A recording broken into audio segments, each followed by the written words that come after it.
क्या vitamin D की कमी से हड्डियां गलने लगती हैं? दरअसल विटामिन डी शरीर में कैल्शियम और फास्फोरस के संतुलन को बनाए रखने वाला सबसे महत्वपूर्ण पोषक तत्व है। जब शरीर में विटामिन डी की कमी हो जाती है तब हड्डियों को मिलने वाला कैल्शियम कम पड़ने लगता है। ऐसा इसलिए होता है क्योंकि विटामिन डी ही वह तत्व है जो खाने से मिलने वाले कैल्शियम को हड्डी तक पहुँचाने और उसे हड्डियों में जमा करके मजबूत बनाने का काम करता है।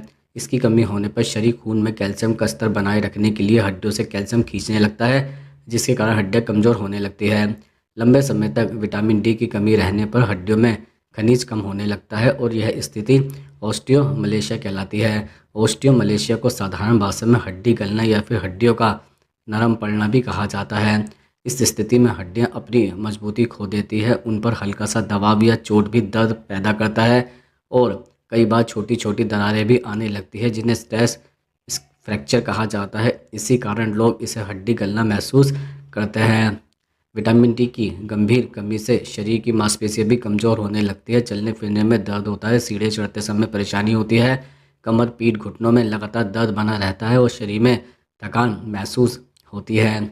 बुजुर्ग व्यक्तियों में इससे हड्डियां बहुत जल्दी टूटने का खतरा बढ़ जाता है क्योंकि उनकी हड्डियां पहले ही कमज़ोर होती हैं। महिलाओं में रजनोवृत्ति के बाद यह समस्या और भी तेज़ी से बढ़ सकती है। हड्डी गलने से बचने और विटामिन डी की कमी को दूर करने के लिए सुबह की धूप में 15 से 20 मिनट बिताना सबसे प्रभावी तरीका है, क्योंकि शरीर सूर्य की रोशनी से ही विटामिन डी बनाता है।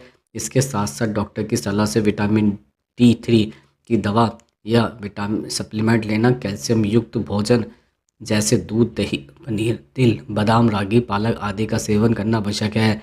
नियमित व्यायाम और वजन नियंत्रित रखना भी हड्डियों को मजबूत बनाए रखता है।